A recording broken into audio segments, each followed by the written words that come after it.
आरती का क्रम थोड़ा ध्यान दीजिएगा, बहुत बहुत ध्यान देने वाला विषय है।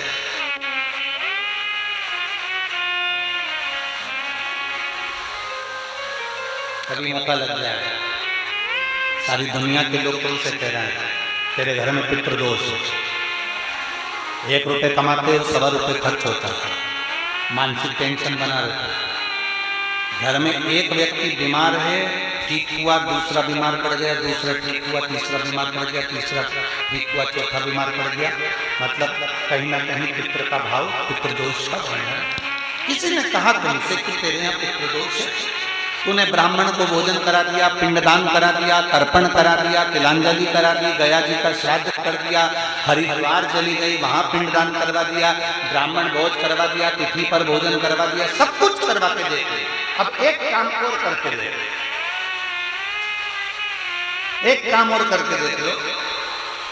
जब तुम घर में भगवान शंकर की आरती, तुम्हारे घर में शंकर जी का शिवलिंग है, भले काय का भी हो, छोटा सा, भले सियोर का कंकर शंकर हो, नर्मदा का कंकर हो, चाहे शंकर पारस के हो, पीतल के हो, स्टील के हो, लकड़ी के हो, जिसके भी हो, लोहे के हो, पाषाण के हो, जिसके भी हो, शंकर का शिवलिंग अगर हमारे घर में है और आप रोज प्रतिदिन भगवान की आरती करते हो, प्रतिदिन, और आपको लग रहा है कि मेरे यहाँ तकलीफ चल रही है, ठीक ही नहीं हो रही, लगभग 1.5 महीना आप कम से कम 43 दिन, 1.5 महीने के करीब में सब प्रयास करना कि भगवान की आरती, शंकर भगवान के शिवलिंग की आरती करने के बाद उस दिए को भगवान के सामने मत रखो, उस दिए को उठाकर जहाँ तुम पानी का मटका रखते हो, हंडा रखते हो, जिससे तुम पानी पीते हो, तुम्हारे रसोई घर में जो पानी का मटका, हंडा, बाल्टी, आरओ का पानी जिस मटके में गिरता है, हंडे में गिरता है,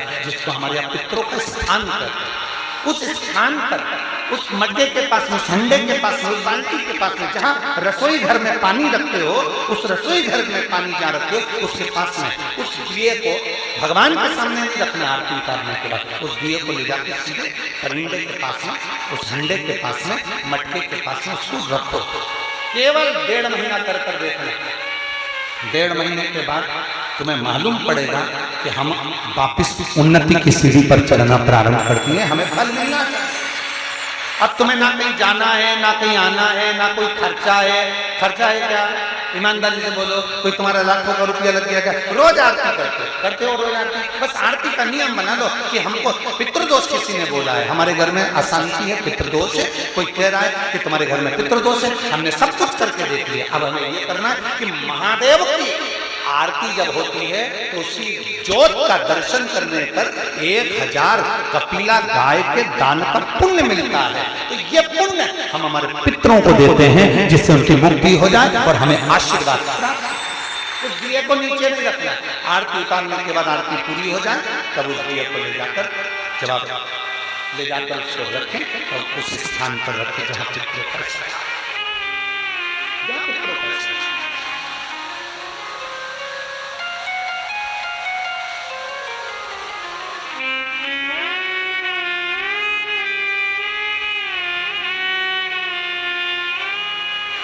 तेरे दरबार की बाबा निराली शान देखी है, तुझे देखते नहीं देखा पर झोली भरी देखी है, मुख दुनिया मोड़े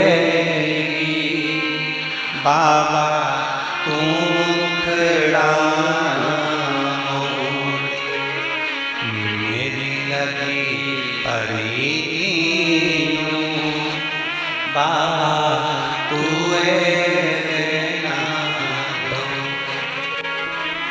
मुख दुनिया मोड़ेगी बाबा तू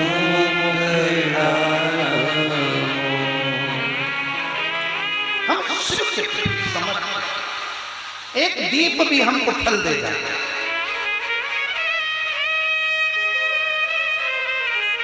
कई लोग कहते गुरुजी सीहोर में अभी रुद्राक्ष उत्सव पर तो रुद्राक्ष नहीं बटेंगे, वितरण नहीं होंगे, तो हम के बाद में आ जाएंगे। ना, प्रयास करो। रुद्राक्ष भले ना मिले, रुद्राक्ष शिवलिंग का दर्शन, आचमन, जल और उस ज्योत का भी अगर हमें दर्शन हो गया तो हमारे जीवन का एक आनंद अपने आप फल प्राप्त हो जाए। कंकर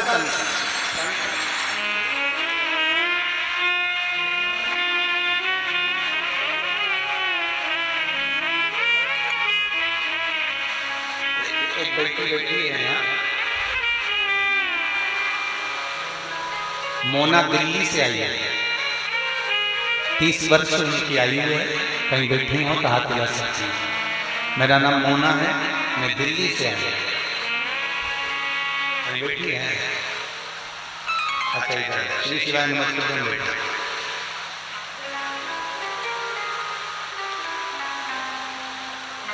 आपकी कथा सुनना 2020 से प्रारंभ हुआ। पहले तो आपने लाइन अच्छी लिखी है, जब से तेरा गुलाम हो गया तब से मेरा भी नाम हो गया, वरना वो कात क्या थी मेरी, सबसे बढ़िया है सबसे खरी। गुरुजी मेरा नाम मोना है, मैं दिल्ली से आई हूं। 2020 से आपकी कथा सुनना प्रारंभ हुआ। 12 जनवरी 2021 को मैं सीहोर कथा सुनने के लिए गई। अपनी नानी माँ के साथ में कथा में गए और बड़े विश्वास के साथ बाबा की कथा सुनने के लिए गए। गुरुदेव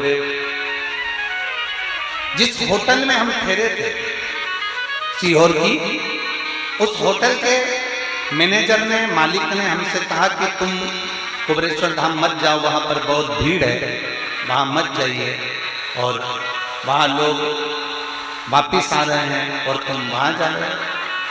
खूब मना कर, पर हम, आप कहते हो कि सीहोर की भूमि कंकर शंकर की भूमि, कंकर शंकर की भूमि है, जो मांगा वो देता है। हम गए, हमने होटल वाले का कहना नहीं माना। होटल वाले ने तो हमको बहुत डराया, पर हम उसका कहना नहीं माना और हम सीधे कुबरेश्वर धाम पर गए। और कुबरेश्वर धाम पर हमने 3 दिन भगवान शंकर की कथा कर तत्व ग्रहण करा। जो मांगा गुरुजी वो मेरे भोले बाबा ने थोड़ा नहीं दिया, छप्पर फाड़ कर दिया। बाबा ने मुझे खूब दिया। गुरुदेव हम 3 दिन कथा सुनकर वापिस आए, फिर हम लगातार वॉल्यूम तेज कर कर कथा सुनते रहे। जो बाबा से मांगते थे वो बाबा देता था। गुरुदेव 5 कथा का नियम लिया था मेरे बाबा ने। जब मुझे दिया तो मैंने ये कहा कि बाबा जैसे जैसे मैं कथा में आते जाऊं वैसे वैसे मेरी झोलियां खुशियों से भरते जाएं। 5 कथा का नियम लिया था। पहली चालू करी थी सीहोर, दूसरी सुनी उज्जैन, तीसरी सुनी नेपाल, चौथी सुनी थी नोएडा और 5वीं सुनी थी अलवर। ये 5 कथा तो हमने पंडाल में बैठकर सुनी। बाबा ने इतनी झोली भरकर दे दिया गुरुदेव कि बटोरा भी नहीं जाएगा, इतना मेरे बाबा ने दिया। मैं बाबा को धन्यवाद देती हूँ। आपसे कामना करती हूँ एक बेलपत्र मुझे जरूर देना। आ जाओ।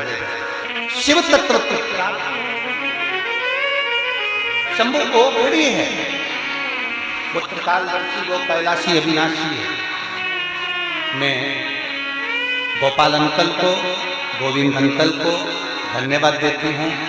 हमारी सिरसा की पवित्र भूमि पर आए, हम कभी तारा बाबा का दर्शन नहीं करे थे, उनका दर्शन भी आपने हमें करा दिया, उसके लिए साथ। ये शिव तत्व, ये ओघड़ी, ये शंभु है, उससे जो कहा जाए वो सुनता, जो कहा